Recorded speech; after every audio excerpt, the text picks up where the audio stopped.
Mais alto. Eu estava a dizer boa tarde, já estamos atrasados 12 minutos, então vamos dar início a este painel. Eu chamo-me Yasser Arafat Dada, sou o atual diretor executivo do OMR e também pesquisador do OMR.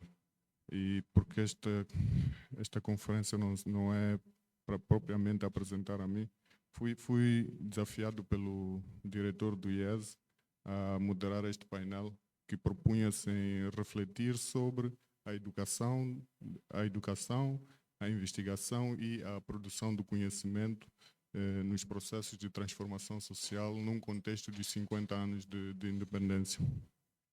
Vão ser feitas 4 apresentações, cada uma de 15 minutos, e a primeira apresentação será do Tomás Tito João, que é estudante finalista do curso de licenciatura em Agronomia e Extensão Agrária na Faculdade de Agronomia e Engenharia Florestal da Universidade de Eduardo Mondlane.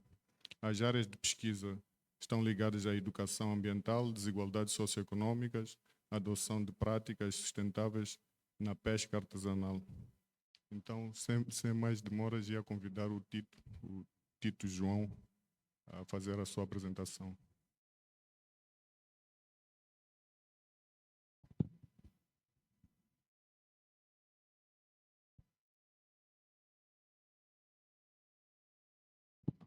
Então, peço desculpas, teria que chamar a todos para fazerem ocuparem os seus lugares. Seria o Alid Força Ahmad, Elder Nyamaz e, por último, Musa Rajá.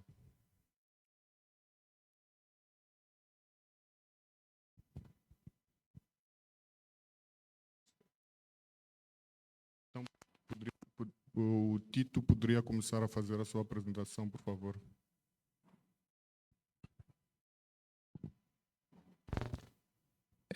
Boa tarde a todos. Eu sou Tomás Tito João, estudante de finalista da Faculdade de Engenharia Agronômica e Engenharia Florestal. Bom, estou aqui para fazer a apresentação daquilo que é a minha experiência como estudante finalista nas áreas da pesca. Fugir um pouco daquilo que é a minha área de conforto. Desculpa, pronto. Tito, seria preferencial se ocupasse o lugar aqui para fazer a sua apresentação.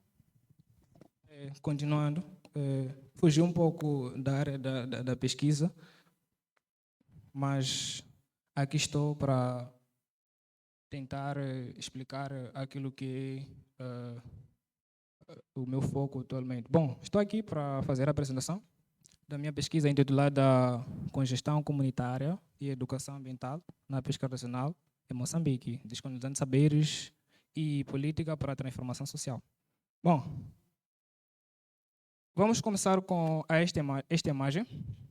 Me parece que esta imagem, há dias, ela apareceu no noticiário sobre a poluição dos rios em Manica, onde o grande assunto mesmo é sobre já não há peixe na barragem.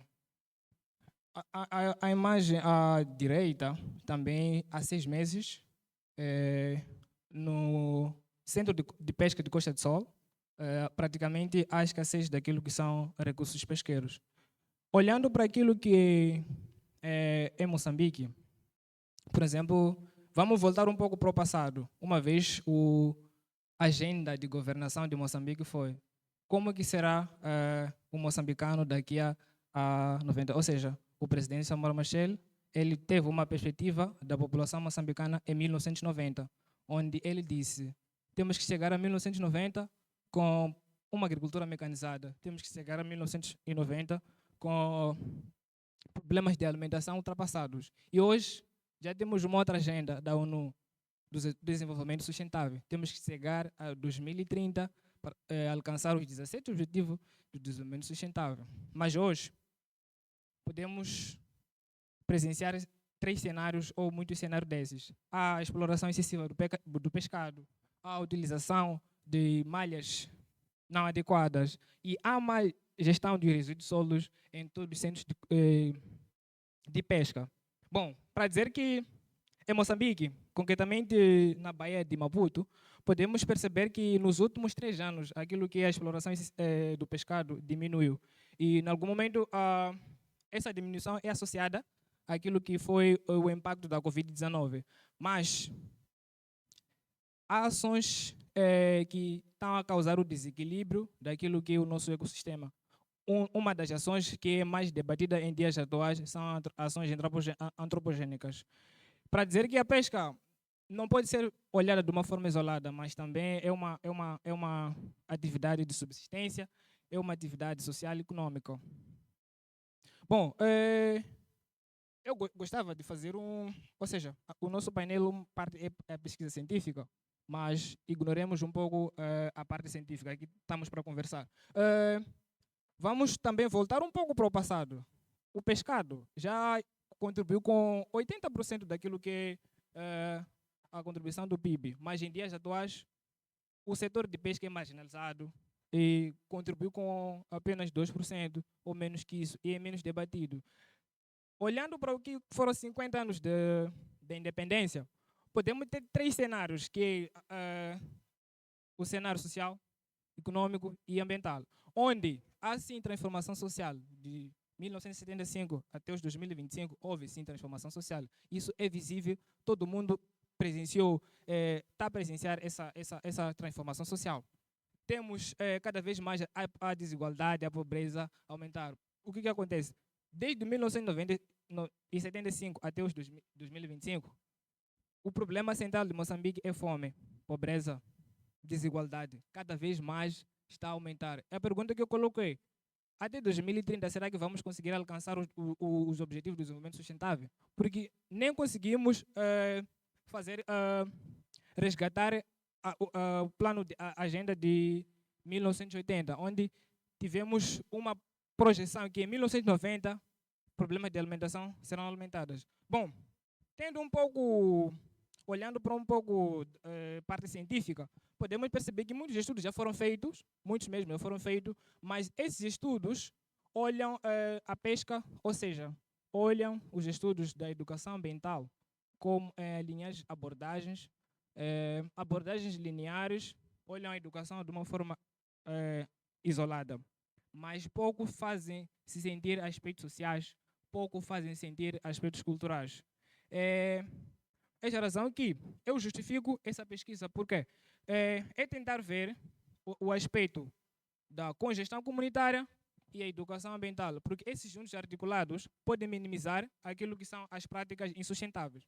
E daí que nasce a seguinte questão: de que forma a congestão comunitária e a educação ambiental podem articular-se juntos na perspectiva decolonial para promover a transformação social e a adoção de práticas sustentáveis na pesca artesanal em Moçambique? A pesquisa é relevante em 3 dimensões: econômico, ambiental e epistemológico. Um dos objetivos, ou seja, o objetivo geral neste caso, é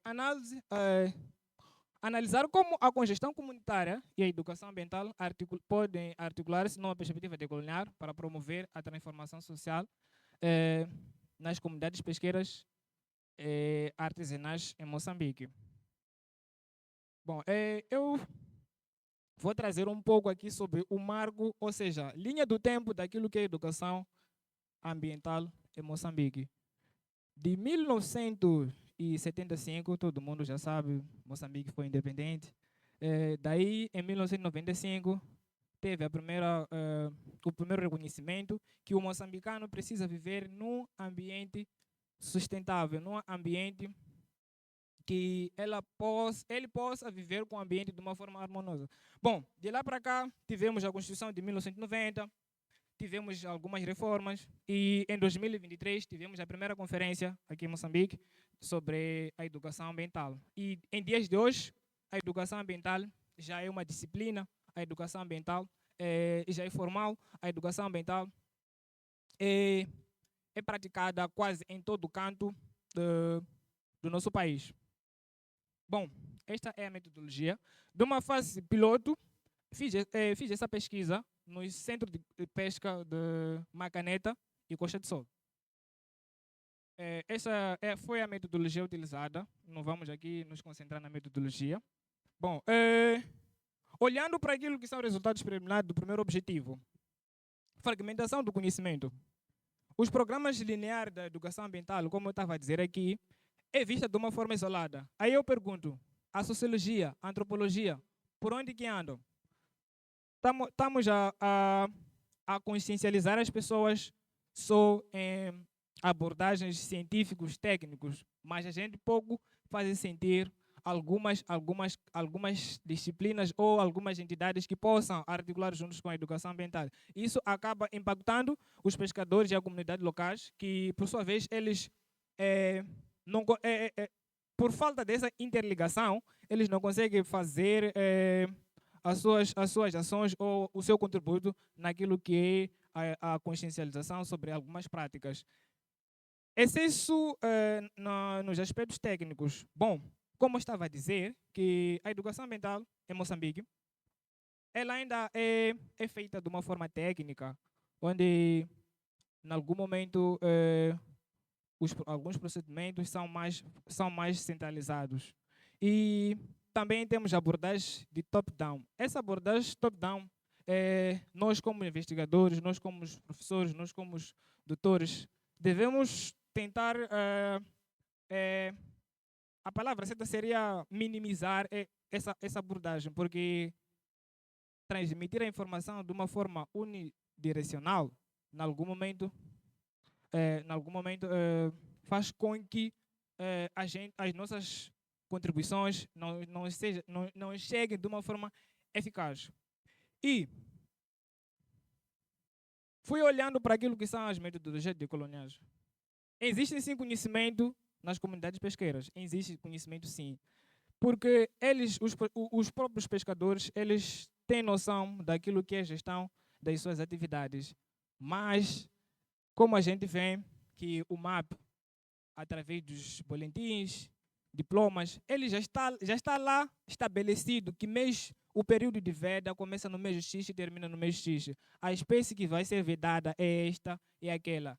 Tipo de prática que vão ser adotadas são essas e aquelas. E pouco mesmo participam, querem ouvir dos pescadores sobre como que eles percebem sobre as práticas sustentáveis.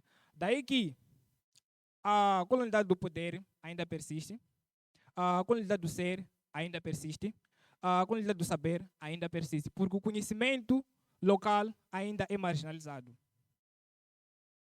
Então, daquilo que é partilha de informação, olhando para 1965 até os 2025, podemos perceber que fala-se que a partilha de informação é verticalizada. É claro que é verticalizada, porque somos muito tecnicistas e pouco a gente envolve as comunidades ou os pescadores para disseminar as suas práticas. Daí que o estudo feito mostrou que os presidentes dos CCPs, Conselho Comunitário de Pesca, eles têm maior poder naquilo que é a disseminação das informações. Daí segue o amigo do pescador. Significa que as informações, por sua vez, são circuladas de uma forma horizontal. Os técnicos, os educadores ambientais, eles pouco fazem sentir naquilo que é a disseminação de informação. Olhando para aquilo que é o Ministério, aliás, a Administração Nacional de Pesca, atualmente, sim, tem leis em vigor, tem planos que estão ainda em curso e tem novos manuais sobre a congestão pesqueira. Mas podemos perceber que CCP, podemos perceber que CCP ainda está lá no fim daquilo que é o organograma da organização. Sistema de Gestão Participativa Pós-Colonial. Ainda a congestão comunitária não está a se fazer sentir. É a partir de CCP que nós podemos moldar algumas práticas, algumas políticas. Temos que envolver os presidentes dos CCPs para tornar as práticas sustentáveis ou para disseminar as informações. Os CCPs são muito importantes nesse processo de partilha de informação. Bom, visto que o tema era a congestão comunitária e a educação ambiental juntos, articulados, podem minimizar aquilo que são as práticas insustentáveis, os resultados mostram que, fazendo uma seção dessas variáveis, os resultados mostram que todo pescador que participa em conselho comunitário de pesca, ele sim está exposto àquilo que é educação ambiental. Então, os CCPs são centro daquilo que é a adoção de práticas sustentáveis. E pronto. Só para em jeito de conclusão, para dizer que a educação ambiental em Moçambique ainda é vista de uma forma isolada. Em grandes debates sempre pergunta-se: será que existe um perfil certo para um educador ambiental? Claramente que não existe. Todos nós aqui somos educadores ambientais. Então, devemos colmatar, devemos deixar esse pensamento. Todos nós somos educadores ambientais. Não existe um perfil certo. E a educação ambiental deve ser vista como uma filosofia, não de uma forma isolada, porque ela faz parte do nosso dia a dia.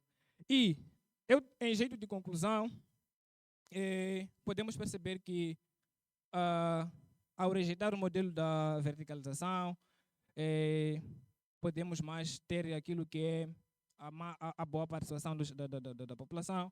Por outro lado, os conteúdos da educação ambiental são orientados por as técnicas que, atualmente, em centro de pesca que eu fiz minha pesquisa, ainda as informações são disseminadas horizontalmente. E, bom, não podemos nos concentrar nos méritos acadêmicos, porque devemos nos orgulhar naquilo que é o impacto que a gente traz no nosso dia a dia, nas nossas pesquisas. Eu termino a minha pesquisa não de uma forma conclusiva, mas sim como um compromisso, porque foram 4 anos na minha faculdade que eu aprendi a adquirir conhecimento. Estou aqui para servir, transformar e inspirar vidas. Muito obrigado.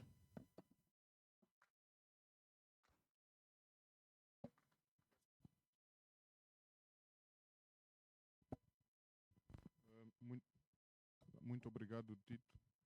Está a funcionar?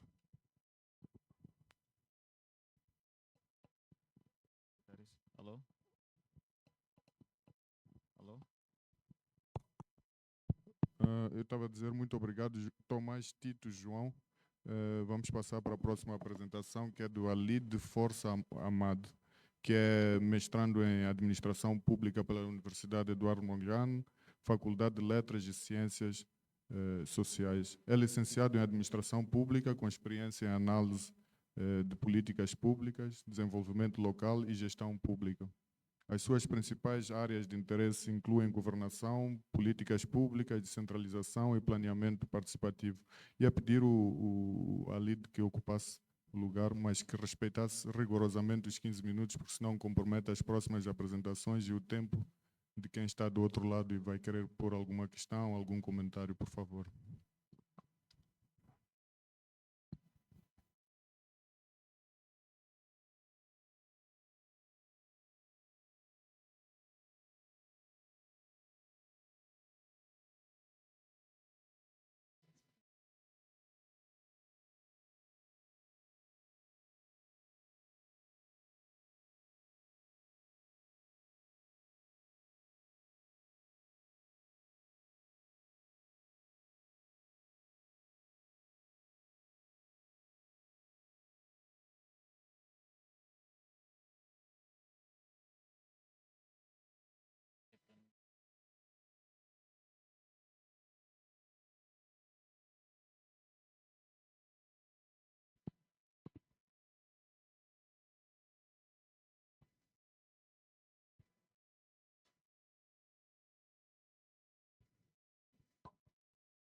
problemas técnicos, penso que é melhor para dinamizar isso, passar para a próxima apresentação, depois o colega vai fazer a sua apresentação. Então iríamos passar para o Helder Nhamaze, se não se incomodasse, que é bacharel em Ciências Sociais, é licenciado em Antropologia e mestre em Ciências Sociais com orientação em Sociologia pela Universidade de College Dublin. É docente e investigador do Departamento de Arqueologia e Antropologia da Faculdade de Letras e Ciências Sociais da Universidade Eduardo Mondlane. A sua pesquisa incide sobre pensamento africano, pós-colonialismo, problemas epistemológicos da antropologia, cultura e identidades nacionais. Por favor, Helder.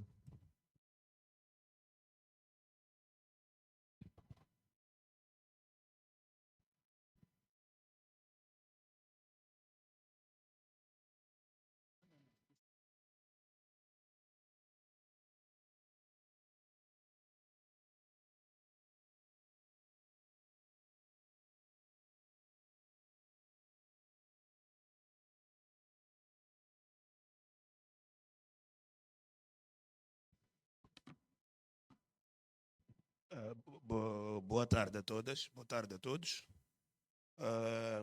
Vou dar início a esta apresentação e antes dela queria fazer 2 pontos prévios por causa de discussões que já houve aqui.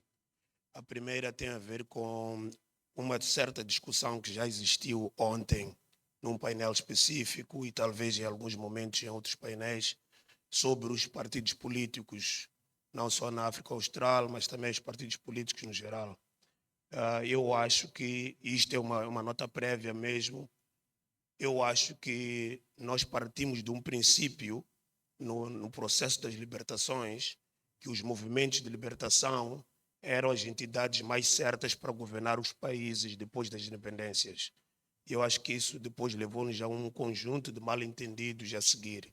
Estes eram movimentos de libertação, tinham uma motivação específica, tinham uma ética específica de fazer as coisas, e nós assumimos que essa capacidade de libertação é equivalente a uma capacidade de governação no pós-independência. A segunda nota que eu queria fazer é que a minha apresentação é sobre a transformação social e reconfiguração teórica, mas já digo que aqui teórica estou a usar no sentido lato, quer dizer, para não termos uma discussão sobre o que é ideologia, o que é teoria. Então, basicamente, e adianto já o meu argumento é que, no princípio, no início da independência, mesmo com essas capacidades destes movimentos libertadores tornados partidos políticos, nós tínhamos uma espécie de um substrato teórico muito forte que informava a ação, ok? E o que aconteceu é que, depois de 50 anos, nós tivemos várias transformações sociais sem termos uma reconfiguração teórica. Quer dizer, tínhamos uma forma específica de entender a realidade, fazer sentido da realidade e agir sobre ela. Não se trata de dizer se agiu-se bem ou não, mas agora o que nós notamos é haver uma espécie de um vazio que é um pouco teórico, porque nós não conseguimos pensar em formas de interpretar a nossa realidade, mas também é prático. E também é ideológico, no sentido dos movimentos de libertação. Começamos com o antes. Como é que era o antes? E aqui eu ponho o antes como praxis, porque se lembrarem bem, no início da nossa independência, nós tínhamos o conceito de praxis, que é a ação está ligada com a prática. Então, a teoria e a prática estão em constante interação. Estes processos todos não são novidades para ninguém, então é só para relembrarmos como é que nós viemos. Nós viemos de um processo em que era preciso socializar o campo, nós temos que fazer da escola uma base para o povo tomar o poder, que é o processo de massificação da educação. Temos que destruir as particularidades locais para ter a nação. Quer dizer, aquele movimento todo de que não, vamos todos ser um Moçambique uno, indivisível, os discursos de unidade nacional, a forma de governação política, o chamado centralismo democrático e a ideia de que o partido que estava no poder é a força dirigente, não só do Estado, mas também da sociedade. Então, estes elementos que eu estou a trazer aqui são um pouco elementos das transformações sociais, das condições sociais, mas, acima de tudo, são elementos sobre como é que se pensava a realidade, como é que isto era teorizado. Okay? A ideia da política no posto de comando, a ideia do partido de vanguarda marxista-leninista não informa só a nossa prática, não informa também a maneira como nós pensamos e a teoria que está por detrás. Depois disso, o que nós tivemos? Nós tivemos, portanto, estou a fazer agora um recuo em relação aos 50 anos de independência. O que nós tivemos foi um conjunto de modificações, transformações, tanto fora do país como dentro do país, que tiveram implicações. E aqui vale a pena lembrar a queda do Muro de Berlim, o abandono formal do marxismo-leninismo. E aqui eu acho que é um ponto importante para fazer uma pausa. Por quê? Porque no 5º Congresso de 1989, houve aquilo que se chamou o abandono do marxismo-leninismo. Mas não houve necessariamente uma adoção de uma nova ideologia ou de uma nova forma de orientar. É por isso que eu ponho aqui que é uma adoção informal de uma tal social-democracia. Porque nós nunca mais vimos um construto teórico que ficou no lugar daquele. E a maior parte dos partidos, isso já é alargado a outros, não tem necessariamente uma base ideológica muito forte. E é por isso que eu ponho aqui social-democracia entre aspas, porque mesmo dentro desse movimento nunca é feito de uma forma pronunciada. É dito algumas vezes, algumas discussões, mas não foi uma assunção. E para mim, esta é uma parte que já mostra como é que nós acabamos num vazio ideológico, por causa desta indefinição. Ao mesmo tempo, em 1990, tivemos uma nova Constituição que abriu o multipartidarismo, abertura para novos partidos, novas formações políticas. E depois disso, o que é que nós temos? Temos, ao contrário do que nós tínhamos, que era preciso matar a tribo, começamos a ter as famosas associações de naturais e amigos. Acho que estão lembrados também. Quer dizer, a partir do momento nós tivemos já eliminação das particularidades locais, mas a própria mudança social fez com que nós começássemos a ter coragem de ter associações de amigos naturais e trazer as particularidades locais. Ao mesmo tempo, ao nível da história, nós temos aquilo que se chama O Fim da História. Foi um livro muito famoso, O Último Homem, de Francis Fukuyama, que em 1992 estava a dizer que, olha, a evolução da humanidade já acabou, nós já não temos mais nada. E, ao mesmo tempo, tivemos o Acordo Geral de Paz e tivemos as primeiras eleições multipartidárias. Isto estou a falar dos anos 90. Então, este é um tipo de transformações que eu vejo que foram acontecendo. E nos últimos anos, com mais ênfase, nós encontramos, principalmente no início do século XXI, a partir do nosso grande respeitado Wright Mills, aquilo que se chamava o fim da grande teoria. Provavelmente alguns já estão familiarizados. O fim da grande teoria é o fim do estrutural funcionalismo, dos estruturalismos, dos funcionalismos e tudo isso, que nós aplicamos tanto na área de desenvolvimento como na área da política e em várias outras áreas. Basicamente, o fim da grande teoria é o fim da grande teoria nas ciências sociais, enquanto nós vimos que os grandes corpos teóricos já não ajudavam para entender as realidades que nós tínhamos. Então, aquelas grandes teorias como o estrutural funcionalismo que explicavam tudo, talvez por causa da diversidade do mundo, hoje em dia já não explicam tudo isso. Ao mesmo tempo, nós temos processos eleitorais multipartidários, mas críticos, dramáticos. Quer dizer que nós ainda não chegamos à paz com esse nosso multipartidarismo. Temos eleições atrás de eleições, as últimas só foram as mais sangrentas, mas temos crises eleitorais cíclicas. A cada 5 anos temos crises eleitorais, queremos rever a lei eleitoral, queremos mudar os órgãos eleitorais. Então, nós temos 30 anos de democracia, fizemos ano passado, mas não estamos a conseguir. Por outro lado, a nível global, nós vemos que o cenário político internacional também muda. Aquelas velhas ideologias, esta nova direita que se fala agora, fala-se muito do Trump, do Bolsonaro, da Meloni, mas era importante também falar de exemplos como o Chega em Portugal, a dificuldade de se formar um partido por causa da diferença ideológica. E que aqueles dizem, não, nós com esses não sentamos, mas esses são as pessoas mais votadas. Aqui ao lado, na África do Sul, temos um GNU, que é um governo de unidade nacional, por causa de uma incompatibilidade ideológica, mas os votos estão lá. Então temos que fazer uma coisa desse tipo. Ao mesmo tempo, estas categorias de esquerda e de direita, de extrema esquerda e extrema direita, já não são tão relevantes como eram antes. Hoje em dia temos pequenos partidos, temos novas ideologias. E ao mesmo tempo, ao nível nacional, nós vemos que temos um vazio ideológico. Desde essa coisa do marxismo-leninismo até agora, nós estamos numa incerteza. E tem aquilo, uma coisa que eu decidi chamar microideologias quinquenais. Microideologias quinquenais é isso, vamos trabalhar, ou o cabrito com a mão está amarrado, ou agora é nossa vez. Quer dizer, não são necessariamente ideologias, são pequenas ideias que de 5 em 5 anos, quando temos um novo líder, é aquela coisa. Quer dizer, não podemos gerir um país inteiro, dizer só vamos trabalhar. Mas são as microideologias que vão ocupando o espaço daquela grande ideologia que era o marxismo-leninismo que desapareceu. Então, este cenário, que eu chamo aqui de reconfiguração teórica, é precisamente para dar campo a essas novas particularidades. Por quê? Porque o Shitsungu, que eu não preciso traduzir, talvez, eu sei, o Shitsungu, que todos vivemos no ano passado, é também um momento em que nós temos que olhar para um novo paradigma.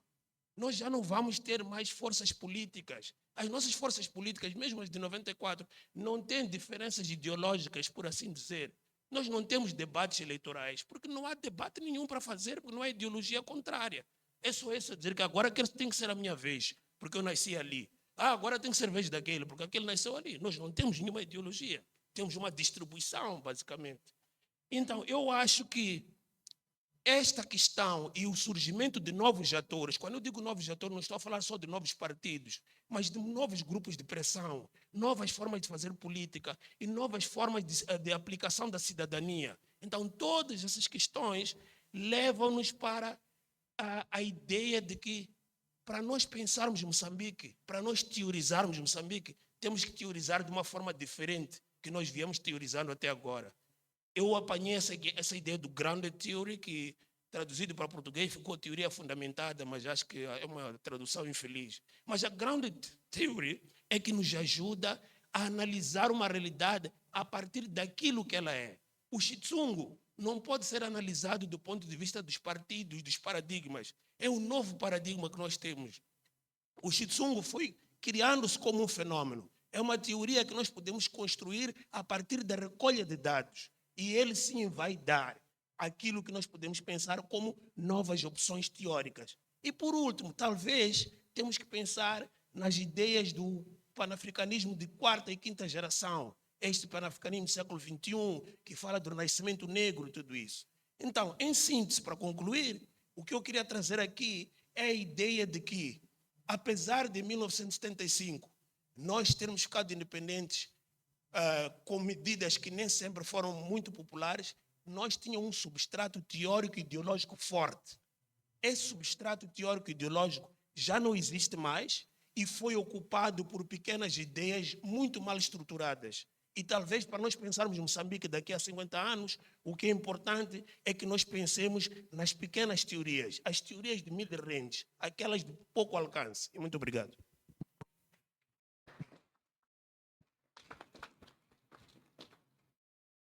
Muito obrigado, Dr. Helder, por mais do que respeitar o tempo. Conseguiu fazer a sua apresentação em menos tempo do que o previsto. Acho que vamos passar para a apresentação do Dr. Musa Yusuf Mohamed Rajá, que é docente da Universidade Eduardo Mondlane, afeto ao Departamento de Arqueologia e Antropologia, onde exerce a função de diretor do curso de Arqueologia e Gestão de Patrimônio Cultural.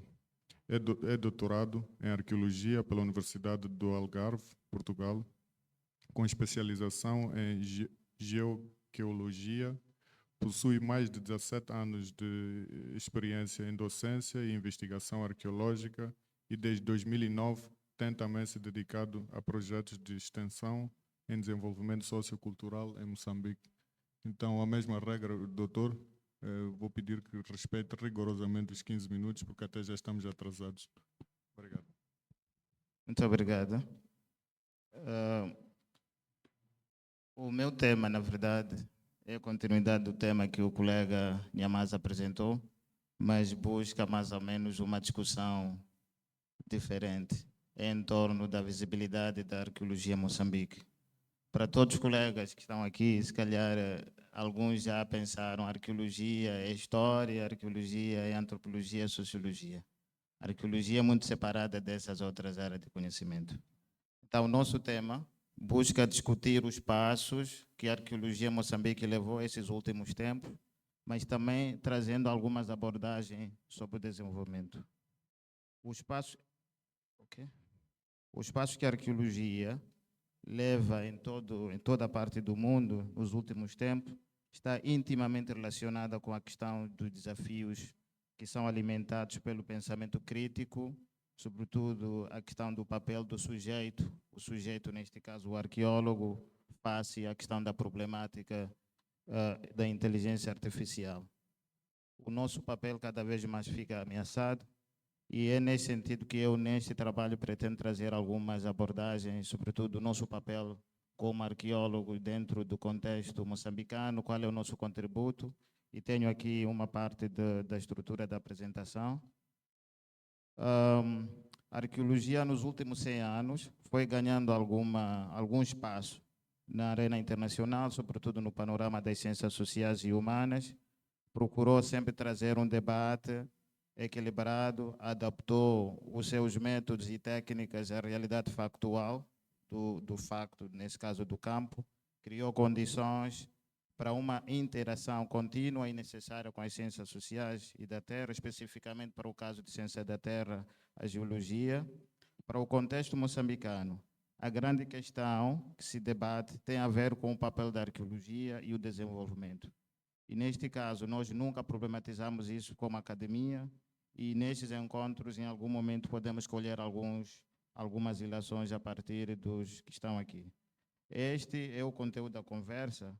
Esta ciência é notória em Moçambique desde 1930, mas antes há que destacar o papel que desempenhou um senhor que viveu por muito tempo em Tete, em 1721, e em algum momento teve algumas imagens de arte rupestre e foi apresentar uma conferência na Academia de Lisboa, e daí solicitou algum interesse para pesquisas arqueológicas em Moçambique.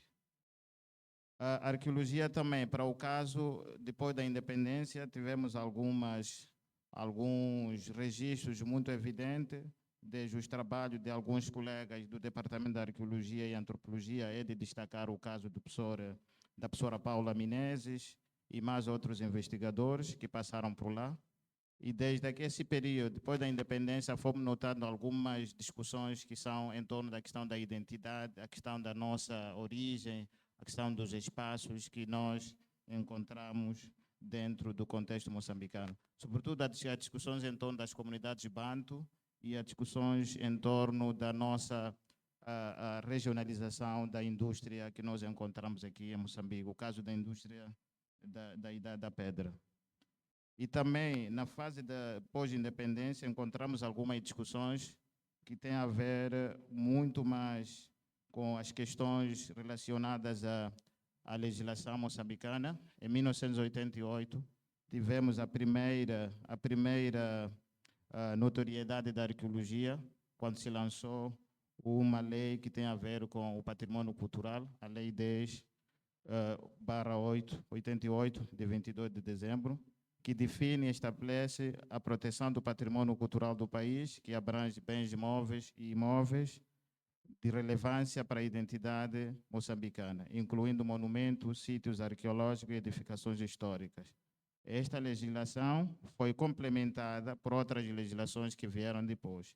E depois tivemos um decreto, em 1994, que é uma fase também que marca a notoriedade da arqueologia. O decreto regulamenta as atividades da arqueologia. De 1994 até a atualidade, a arqueologia tem tomado rumos, sobretudo as questões ligadas a temáticas que não eram debatidas no passado. Temos uma grande abertura para novas perspectivas metodológicas. Temos a questão da intensificação também da cooperação com algumas organizações internacionais, também nacionais. Com a criação do curso de arqueologia em 2011, começamos a ter uma outra dinâmica, sobretudo a questão da discussão em torno do patrimônio cultural, que foi um dos temas que se levantou ontem, o debate sobre a questão da ilha de Moçambique e mais outros espaços que merecem a sua preservação. Para questões ligadas à epistemologia, temos tido uma grande inclinação, dependendo da formação do arqueólogo, do sujeito, neste caso, de onde vem. Por exemplo, eu venho de uma outra escola, uma escola europeia, penso a arqueologia como uma corrente ligada à história. Os outros que são formados nos Estados Unidos pensam que a arqueologia é uma corrente muito focada à antropologia. Os resultados desses trabalhos que nós tivemos nos últimos tempos, depois da independência, encontramos encaixado muito, como vê nessas imagens, grande parte dos trabalhos estiveram muito mais focados à questão das comunidades caçadoras e recoletoras e outras comunidades agrícolas que nós temos em Moçambique, pinturas rupestres, mas também reconfirmou e reconfigurou, usando o termo do Helder, a questão da identidade moçambicana, a questão desse relacionamento e reconhecimento também da nossa própria história, a questão das comunidades banto, onde e como é que nós chegamos até Moçambique. Também tivemos, em 1998, iniciamos um conjunto de trabalhos, sobretudo a questão de resgate de navios, que tem a ver com a arqueologia subaquática, e grande parte dos trabalhos são realizados na ilha de Moçambique, por nossos colegas, o Ricardo Teixeira Duarte, e que culminou com a criação de um centro de arqueologia na ilha de Moçambique. Quanto aos desafios que nós temos, dentro do desafio, nós encontramos um conjunto de desafios que um deles é a questão da reflexão em torno da problemática da própria arqueologia face à questão da indústria extrativa. Sabemos que a indústria extrativa em algum momento tem seus impactos, e um dos grandes impactos tem sido a destruição de sítios arqueológicos inconscientemente. E essa é uma das grandes preocupações que os arqueólogos têm em relação à questão do processo da industrialização do país, sem ter em conta a questão da sustentabilidade. E a questão também da afirmação da classe dos arqueólogos face ao desafio do país. Somos poucos conhecidos, porque também não temos tido oportunidade para debate, mas a partir deste encontro, se calhar, seja uma das grandes oportunidades para nós colocarmos a arqueologia dentro do panorama das outras áreas de conhecimento. E também uma das grandes preocupações com parte do desafio tem a ver com o engajamento na manutenção e gestão do patrimônio cultural, face ao desenvolvimento que já mencionei, e o posicionamento do arqueólogo face à destruição do patrimônio cultural histórico pelos eventos extremos e a questão ligada também a conflitos em zonas que neste momento conseguimos registrar. E também a contribuição da arqueologia para a questão da identidade, neste caso, reconfirmação mais uma vez, a discussão em torno da unidade nacional a partir dos materiais culturais que nós temos.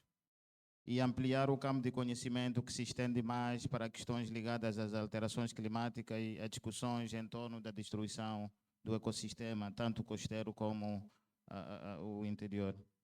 E também a criação de condições para a preservação dos materiais que nós temos. Por exemplo, neste momento temos um museu de arqueologia na UEM, mas que carece de algum conjunto de reabilitações e mais adequações para ser um museu moderno que vá acolher um conjunto de artefatos que vêm de diferentes partes. Quanto à conclusão, envolvidos 50 anos que desde os tempos que nós temos a independência, uma das grandes preocupações do arqueólogo moçambicano é melhorar a visibilidade e repensar o seu valor dentro da sociedade moçambicana, posicionar-se face aos problemas, sobretudo os problemas que preocupam a sociedade moçambicana e que estejam ligados muito à questão da cultura e o patrimônio cultural. E a arqueologia em Moçambique também não se pode mercantilizar. Como já estamos a ter muitas indústrias extrativas, o futuro que nós temos dentro dos arqueólogos que estamos a formar, possivelmente haja uma mercantilização do patrimônio cultural, onde os arqueólogos sejam mais envolvidos para venderem licenças inconscientemente. Vender licença significa autorizarem que haja uma construção sem que as pessoas tenham um treino mais apurado e científico. E muito obrigado.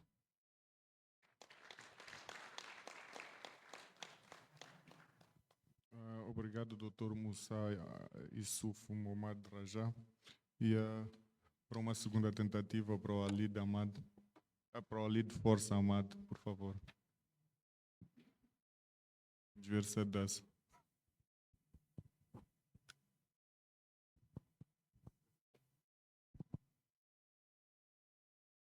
Muito obrigado.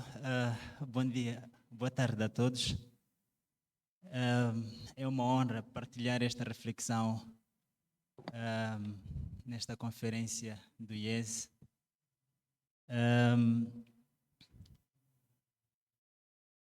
A proposta da reflexão que trago aqui hoje é intitulada Entre planeamento e exclusão, a incapacidade das políticas públicas de responder às desigualdades em Moçambique. Esta proposta de reflexão surge neste olhar dos 50 anos de independência em Moçambique, em que, ao longo deste percurso, portanto, Moçambique tem vindo a implementar diversos instrumentos, diversas políticas públicas com a mesma narrativa de, portanto, a reconstrução nacional, a redução da pobreza, assim como a inclusão social. Portanto, envolvidos esses anos da independência, persistem disparidades gritantes. Disparidades essas que têm sido vistas nas zonas urbanas e rurais, no norte do país, assim como no sul. Disparidades entre homens e mulheres, elites e comunidades periféricas. Portanto, é com base nesta problemática que esse estudo analisa criticamente a capacidade das políticas públicas de enfrentar essas desigualdades em Moçambique entre 1992 a 2024. A proposta metodológica que apresentamos aqui é uma triangulação, digamos assim, de 3 fontes principais, através de uma abordagem qualitativa, onde faz-se uma análise, digamos assim, crítica das políticas públicas e desigualdades de Moçambique de 1992 a 2024. E esta análise consistiu em principais instrumentos ou documentos oficiais que o governo de Moçambique tem vindo a implementar durante este período. Por razões metodológicas, não analisamos todos os instrumentos, mas destacamos alguns instrumentos como o PARPA 1, o PARPA 2, as diversas edições do PQG, a Estratégia Nacional de Desenvolvimento, a Agenda 2025, entre outras políticas. E esta análise é feita com base num quadro analítico de 4 dimensões principais. A primeira dimensão, que é a racionalidade, planeamento e poder, que consiste em analisar, ou seja, que evidencia que o planeamento ele é moldado por ideologias e interesses, assim como relações de poder, não é? Não apenas por lógica instrumental. Vários autores clássicos têm evidenciado isso, como Thomas Dye, William Dam, entre outros. Mas também temos a segunda dimensão, que analisa a tecnocracia e a exclusão institucional, que demonstra que os modelos tecnocráticos e dependência, portanto, externa, criam uma cadeia bifurcada entre o urbano, assim como o rural. Mas temos uma terceira dimensão, que é a epistemologia e saberes locais, que esta procura analisar a relevância, digamos assim, dos saberes locais em favor de modelos eurocêntricos. E, finalmente, a quarta dimensão, que é a justiça distributiva, portanto, dá relevância às políticas públicas com uma tentativa de assegurar a redistribuição justa de recursos e oportunidades, não apenas crescimento agregado. E na tentativa de trazer aqui uma evolução do planeamento público em Moçambique, ao longo desses 50 anos, mas olhando sobretudo de 1992, percebe-se que ao longo deste período Moçambique desenvolveu diversos instrumentos de planeamento, e esses todos os instrumentos, a narrativa na verdade era a mesma, ou partilhavam a mesma narrativa de reduzir a pobreza e promover a inclusão social. Mas infelizmente esta narrativa não tem sido lograda da melhor forma, porque as evidências, ou seja, certos estudos demonstram que algumas dessas políticas públicas não conseguiram alcançar a sua eficácia como se esperava. O caso do PARPA, o PARPA-1, por exemplo, que foi implementado entre 2001 a 2005, alguns estudos demonstram a dificuldade que esta política teve na articulação entre ministérios e níveis de governo. Para além disso, foi uma política que eventualmente esteve pouco conectado com a agricultura e a realidade local. E sabe-se muito bem que a agricultura tem sido uma das áreas que emprega, digamos, a maior parte da população rural. O caso do PARPA 2, implementado em 2026 a 2009, foi uma política que teve metas demasiado ambiciosas e não atingiu a redução da pobreza como se esperava. Foi evidente que em 2009, por exemplo, o nível de pobreza estagnou quase em torno de 54%. PARPA 2 também teve, aliás, o PARP implementado em 2010 a 2014 teve mesmas dificuldades. A Estratégia Nacional de Desenvolvimento, uma política também muito recente, implementada a partir de 2015, vai até 2035, pecou por ser uma política ambiciosa, de certa forma, mas ela foi frágil na sua execução. No entanto, em torno de planificação, percebe-se que Moçambique tem experimentado diversos instrumentos e há vários casos e lições de políticas públicas ao longo deste período.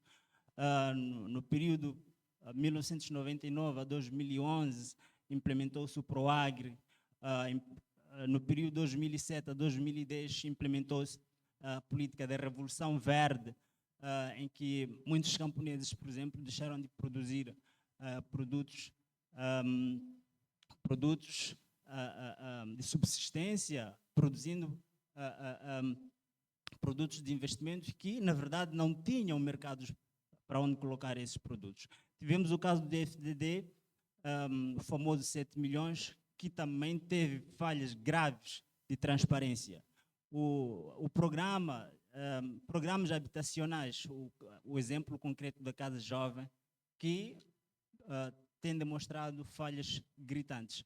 E atualmente temos o caso do Sustenta. Portanto, a análise de programas de desenvolvimento em Moçambique revela padrões recorrentes de ineficácia e desafios estruturais que portanto, limitam o seu impacto.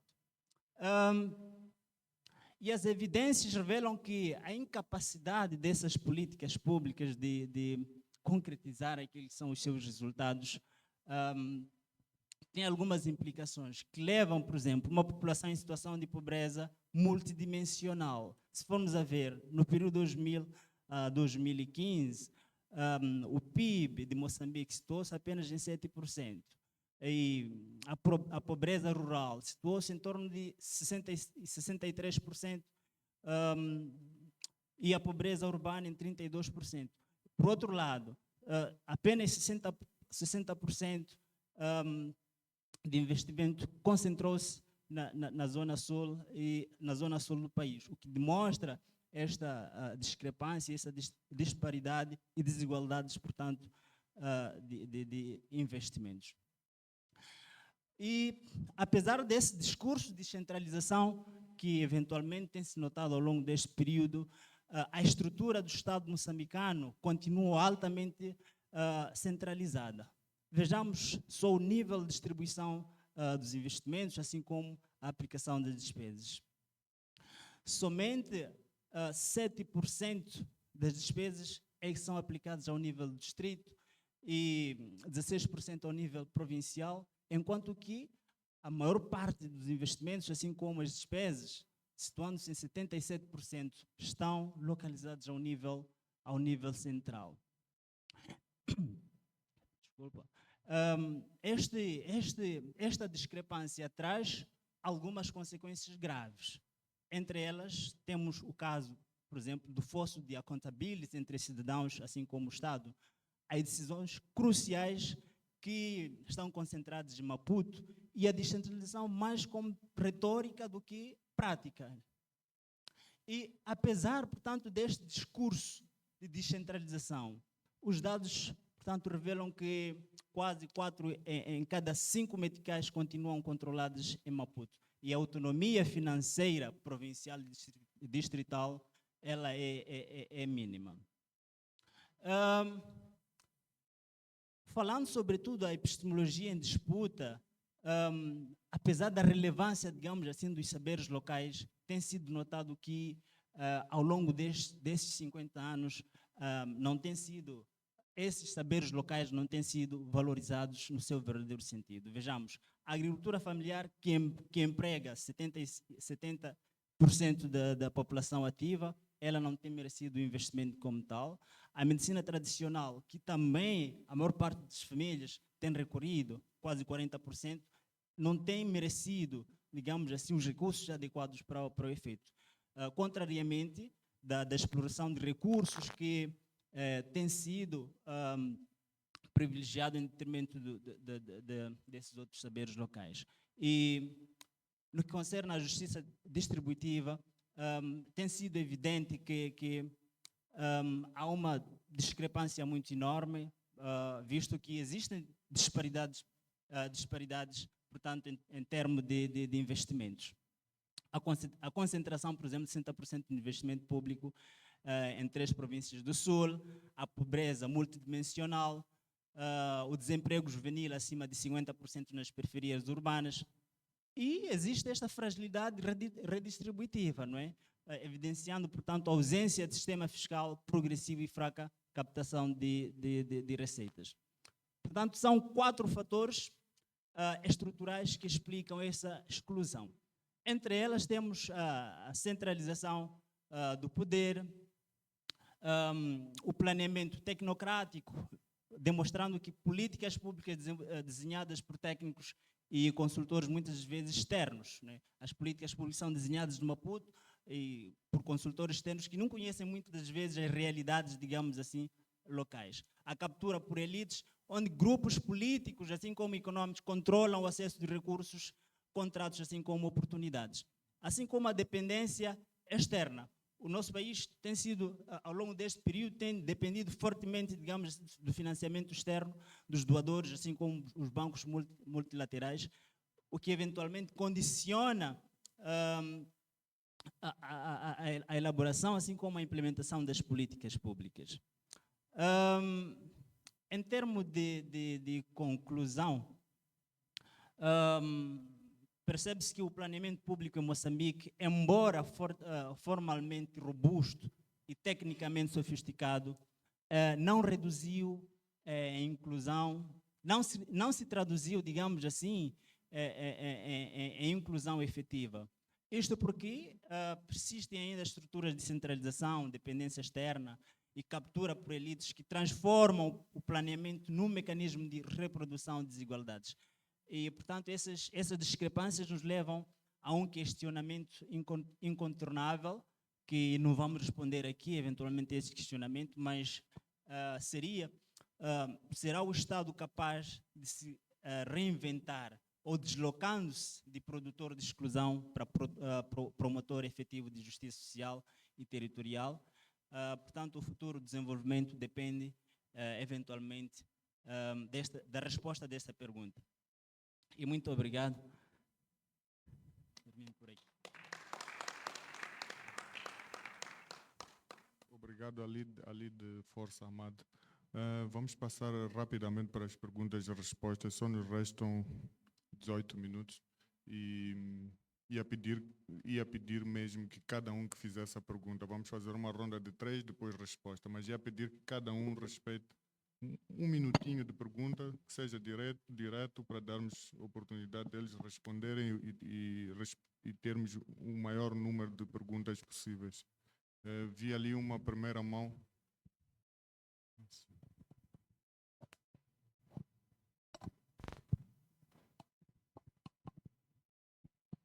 Obrigado. Agradecer a apresentação dos colegas. Meu nome é Hamilton Matsembe. Eu queria fazer uma, se não duas perguntas ao Helder.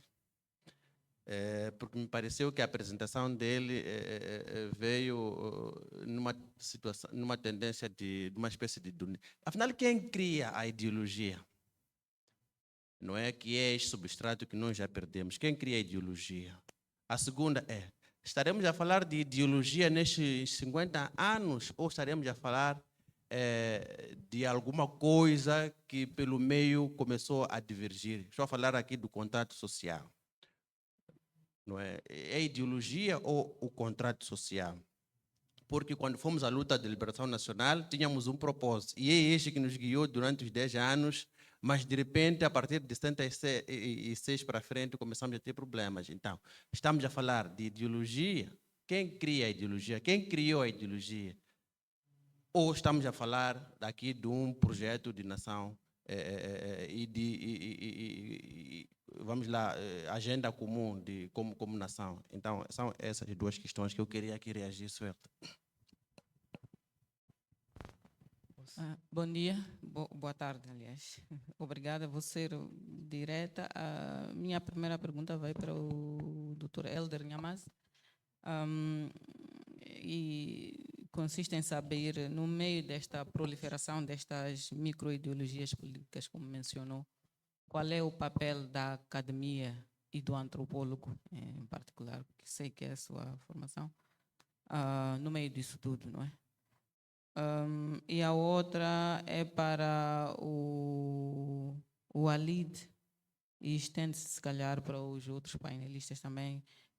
Queria perceber quais são as lacunas legais institucionais que comprometem o desenvolvimento econômico e a inclusão. Mencionaram nas vossas apresentações questões ligadas a desenvolvimento, desigualdades, exclusão. O que é que se pode fazer para resolver isso? Obrigada. Posso? Bom, não resisto, não queria falar, mas já vou falar. Boa tarde mais uma vez, felicitar todas as apresentações. Vou começar pela apresentação do Helder. Nhamazi, parabéns Fiquei muito entusiasmado pela sua apresentação, em particular o antes, o depois, num determinado contexto do socialismo e todas as outras vicissitudes. E depois apresentou e agora? Eu fiquei com uma pergunta depois. Agora refere-se ao presente. Qual é a sua visão naquela análise em relação ao futuro, tendo em conta o shitsungo de que você chamou na apresentação, trouxe, e assim como as intermédias, na alta teoria tentou buscar essas micro, provavelmente. Então, qual é a sua visão do depois? Do depois no sentido do futuro, depois do e agora? A última apresentação de políticas sociais, eu só queria saber de si que no levantamento e análise foi fazendo das políticas sociais, o que encontrou de várias coisas foram implementadas ao nível da agricultura, PROAG 1, PROAG 2 e tantas outras intervenções, o que identificou na agricultura que, em termos de política, que acha que vale a pena o país chamar de volta e implementar para o desenvolvimento e resultados na agricultura. Em relação à medicina tradicional, me parece que a integração da medicina tradicional e acho que a criação de um departamento ligado ao setor da saúde no Ministério da Saúde, se não estou em erro, acho que provavelmente deve ser um ganho, porque após a independência, esses foram chutados, já baixa o obscurantismo. Então, eu acho que vale a pena olhar nesta relação entre a medicina convencional e a medicina tradicional e o papel da medicina tradicional nos dias de hoje. Porque mesmo tendo conhecimento helênico, PhD, não sei o quê, muitos de nós, às escondidas, vamos fazer a consulta. E por fim, sobre comunidades de pesca. Queria saber se por acaso fez um levantamento dos saberes locais, das práticas que diz são transmitidas de geração em geração e como que elas têm sido maximizadas. E como sociólogo, quero dizer que lá na UEM, no Departamento de Sociologia, estamos a dar Sociologia do Ambiente desde 2002. A disciplina de Sociologia do Ambiente, e já tivemos estudantes de Biologia e dos outros cursos. Infelizmente, a questão da mobilidade e estudantes de uma faculdade fazerem disciplinas, nota que lhes interessam e que ganhem depois, como se chama, o crédito, muitos estudantes não têm informação sobre isso. É a minha percepção. E, por vezes, não temos a dimensão das outras disciplinas que nós poderíamos fazer para agregar valores ao curso que nós estamos a fazer numa outra faculdade. E muito obrigado. Obrigado. Vamos passar para duas últimas questões para depois darmos a oportunidade de respostas. Boa tarde. Chamo-me Mbaba Joaís e eu vou tentar ser direta. Tenho duas perguntas a dos painelistas. A minha primeira pergunta vai ser dirigida ao Tito João, que quando eu esteve a falar da problemática do seu tema, eu fiquei em dúvida e gostava de saber qual seria o diagnóstico, né, da situação do mercado pesqueiro no período colonial e pós-colonial, que concorreram a essa necessidade de tentar se articular a educação ambiental e gestão comunitária, visando a transformação social e sustentabilidade desse setor. E a segunda pergunta vai para o Nhamaze, e é um pouco parecida com o que ele colocou, que ele esteve, pelo que eu pude entender, esteve a dizer que a melhor forma de incorporar uma ideologia política, uma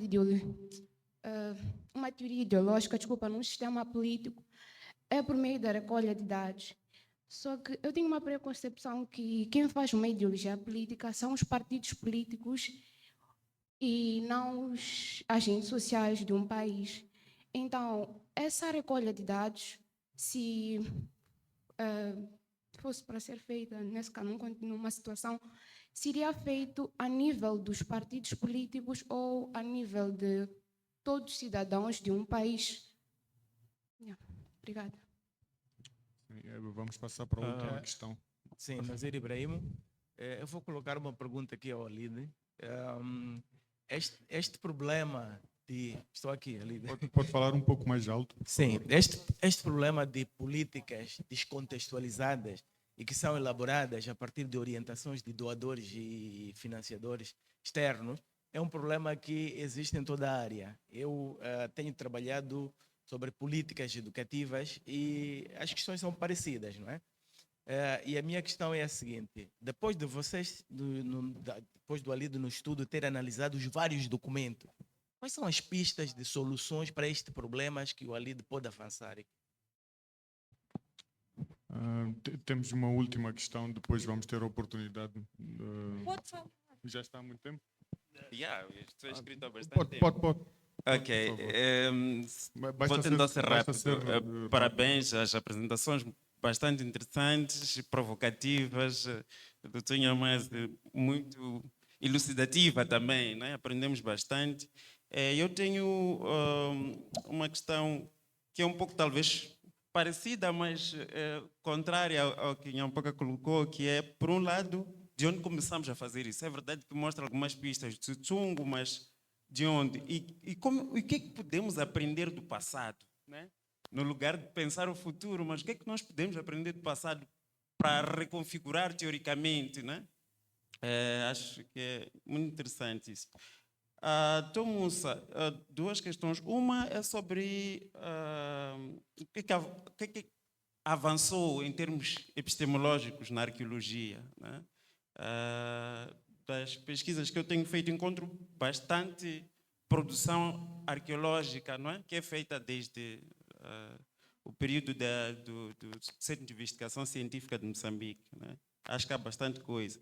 E quem é que deve colocar a arqueologia no contexto deste debate nacional e internacional? Né? Aqui faz esta reclamação da invisibilidade da arqueologia.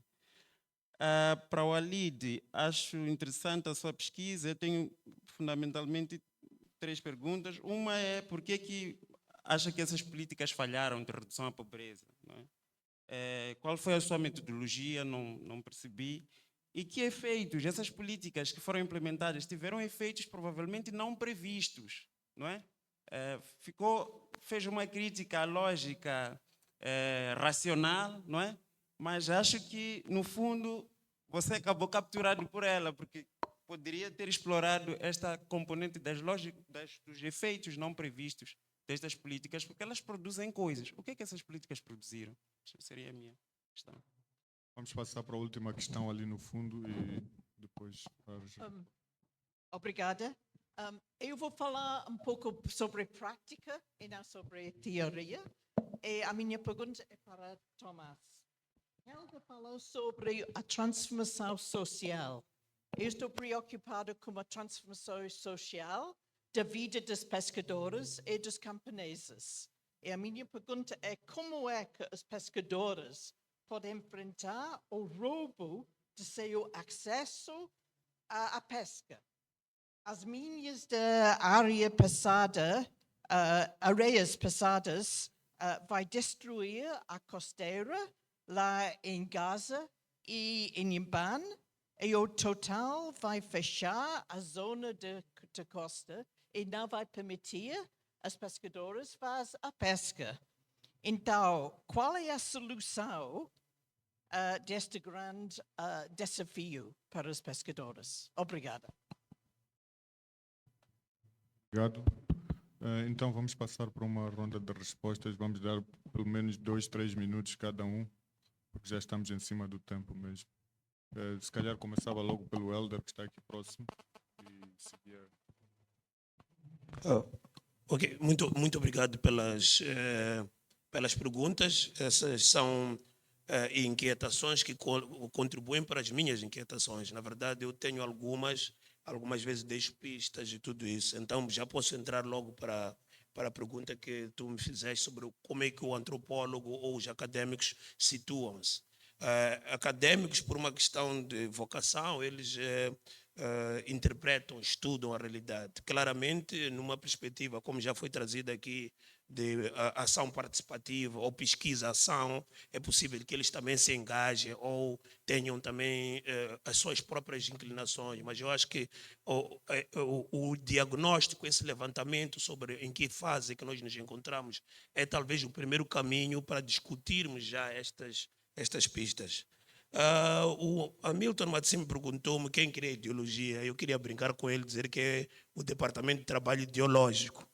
Então, não sei se respondo ou não, mas basicamente o que acontece é que existia uma intenção pronunciada ao criar-se um Departamento de Trabalho Ideológico, no sentido de que tem que haver ideologia.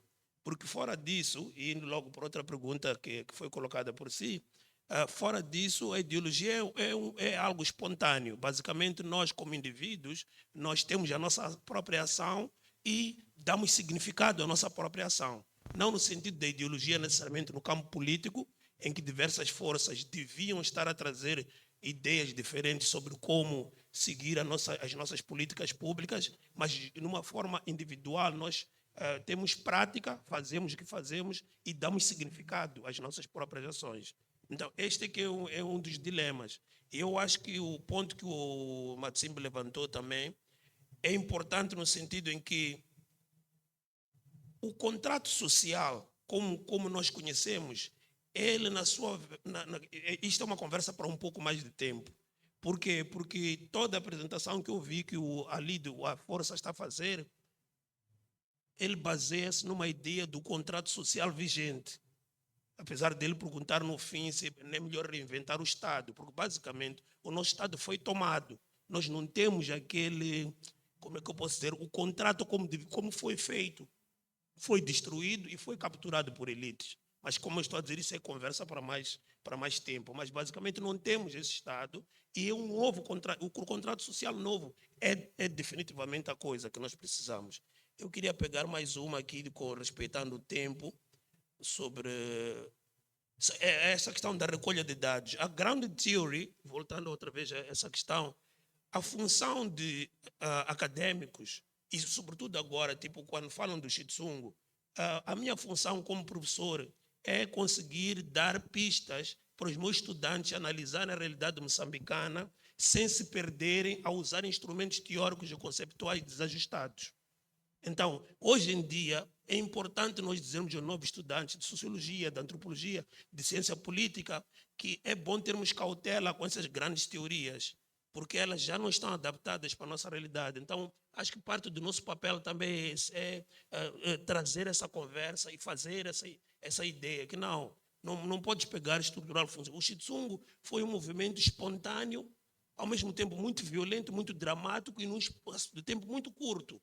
Então, se nós formos pegar esse fenômeno e quisermos pensar com quadros teóricos totalmente desajustados, vamos estar a perder o ponto desde o início. Então, talvez parte do nosso papel é manter essa conversa a andar e dizer que nós não temos ideologia. Nossa ideologia é Distrito Polo de Desenvolvimento, deixa andar, são essas coisas. Então, isso para nós já deve ser uma pista. A próxima vez que nós formos inquirir a realidade com o objetivo de entendê-la, para posteriormente transformá-la, nós já temos um quadro teórico, nós temos um quadro conceptual que nos ajuda.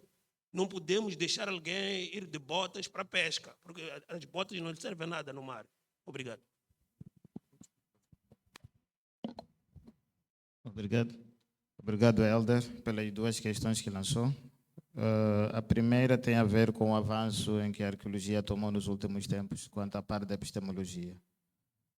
É de salientar que nós, como arqueólogos em Moçambique, estamos mais ou menos felizes com esses avanços que temos tido nos últimos tempos, nomeadamente a questão da descoberta de sítios arqueológicos quase em todo lado, a questão da reconfiguração que mencionei aqui em termos do nosso objeto e a questão do sujeito.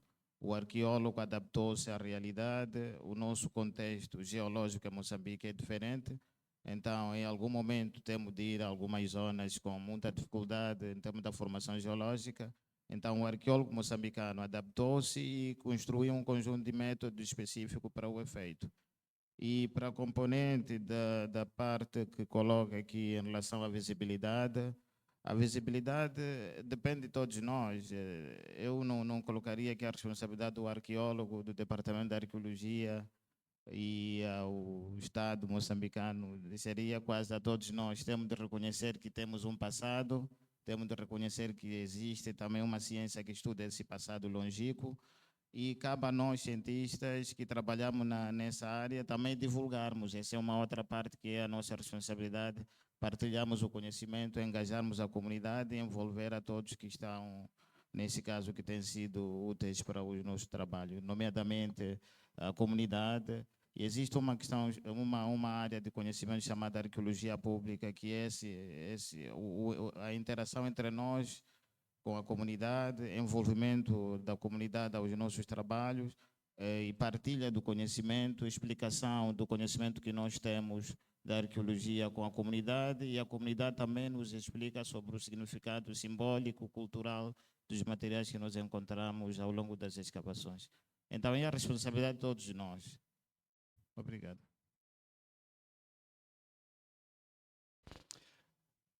Mais uma vez, boa tarde.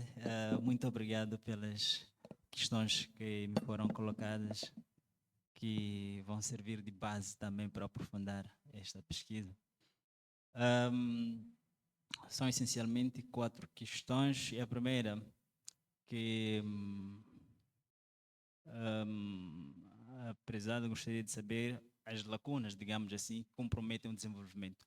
São vários fatores que comprometem o desenvolvimento, não é? Entre eles, podemos destacar, por exemplo, aqui em Moçambique, apesar de existirem várias políticas públicas, conforme como mencionei na minha apresentação, a implementação dessas políticas públicas não tem sido efetivamente, digamos assim, eficazes, não é? Isto porque alguns estudos revelam a existência de grupos políticos que controlam os recursos. não é? Há muitos concursos que, por exemplo, são lançados e esses concursos já têm, digamos assim, já têm grupos que eventualmente já sabem que vão ganhar. Então não existe muita transparência como tal durante a implementação dessas políticas públicas.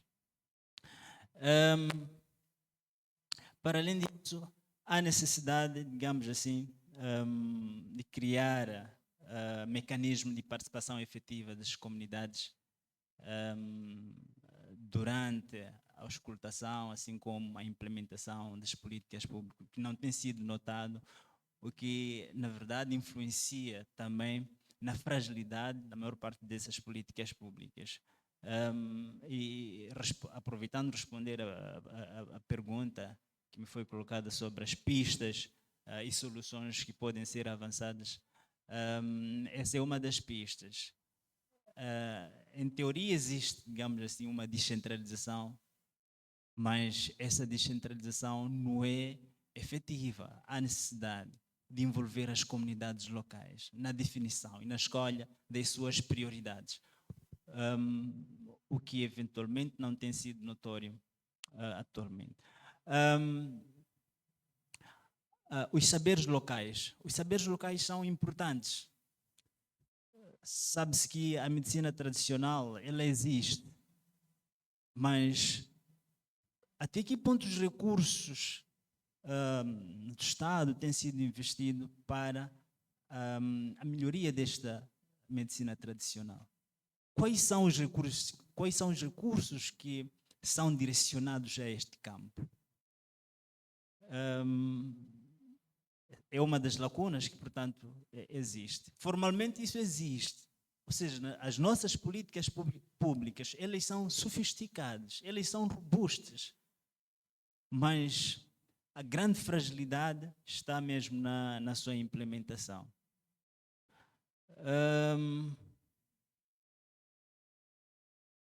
O que é que teria encontrado, portanto, na agricultura que deve ser abraçado?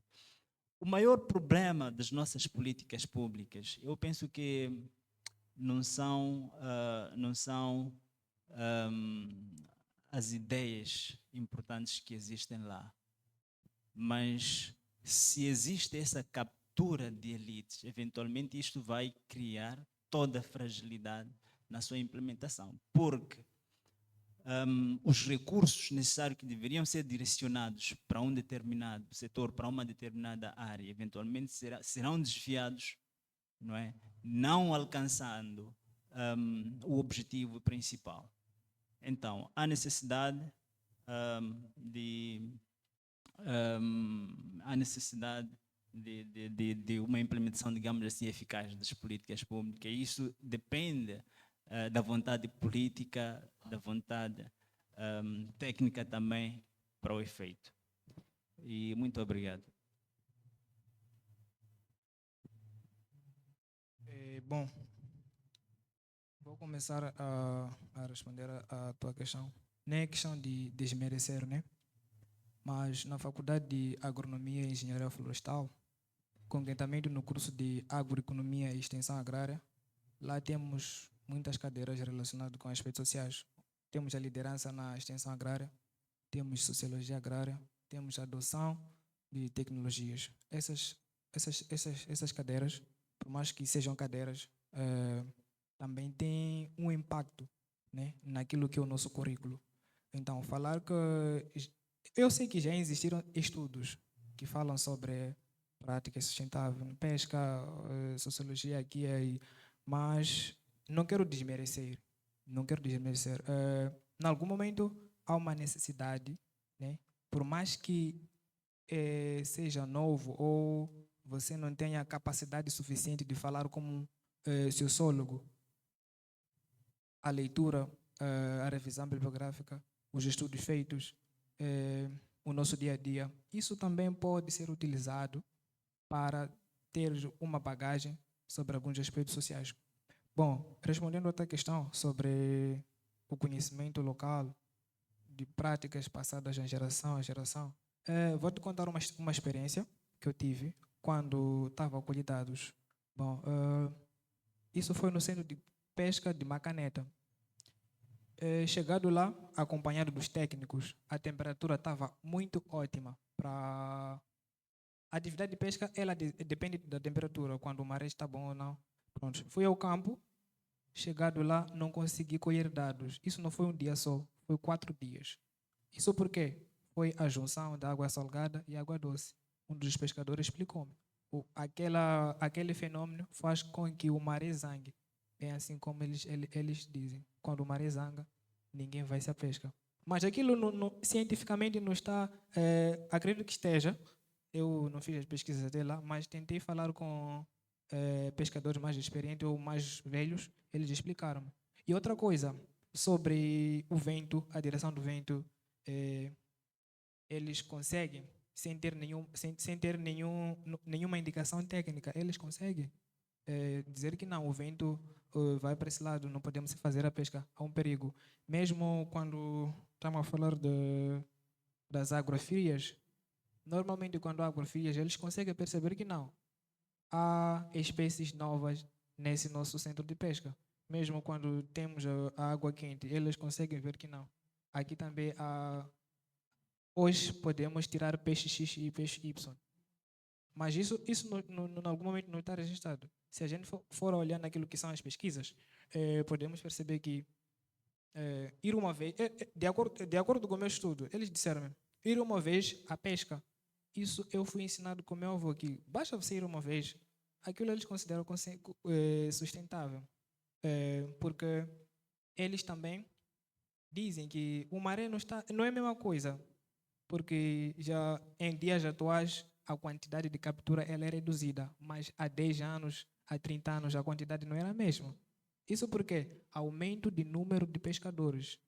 Por exemplo, a Costa de Sol, zona dos pescadores, eles dizem, estamos a ir à pesca porque essa atividade, de acordo com a localização, a nossa localização geográfica, nós estamos aqui no mercado do pescador, na zona do pescador, automaticamente meu filho vou lhe ensinar a ir à pesca.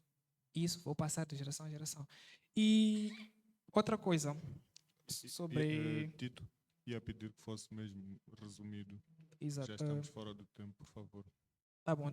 Talvez possamos conversar no intervalo, mas sobre a problemática. Bom, nos anos passados, a pesca já contribuiu com 70% daquilo que é o PIB nacional do nosso país, mas em dias atuais, nem 2% chega. Isso quer dizer o quê? Atualmente, consome-se mais, ou seja, a pesca artesanal é a mais consumida em relação à industrial. A pergunta que eu coloco é, quem é o consumidor da pesca artesanal? O resto podemos conversar no intervalo. Sobre a tua questão, não sei se percebi bem, um dos desafios ou uma das soluções. Ultimamente fala-se muito de economia azul. Uma das intervenções do ADNAV é a implementação daquilo que é aquacultura. A aquacultura pode ser uma solução daquilo que é minimização, visto que eles não podem mais praticar a pesca artesanal, eles podem fazer a criação de peixe. Então, há muitas abordagens utilizadas atualmente que são sustentáveis, que eles possam utilizar para continuar com a atividade, porque a atividade de pesca é algo social e cultural, então é difícil de dizer, porque dizem que não temos atividade alternativa. Sempre que a gente pergunta por que estão a explorar de uma forma excessiva os recursos, eles dizem não temos atividade alternativa. Então, visto que não tem atividade alternativa, podemos ter como atividade alternativa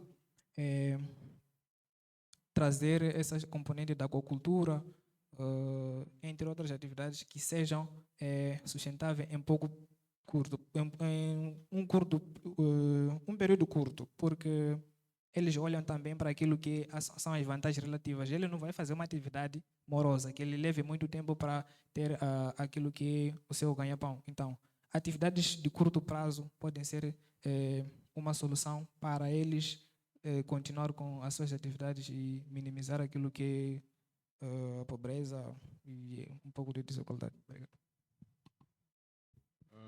Resta-me agradecer aos oradores e a todos os presentes, aqueles que estão aqui fisicamente e aqueles que também nos acompanham através remotamente, através do Zoom. Penso que a conversa pode continuar durante o intervalo e aproveitar que é um intervalo longo, parece que é o almoço. Então, nesse momento, terão cada um a oportunidade de interagir com quem desejarem. Muito obrigado, até a próxima.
Ah,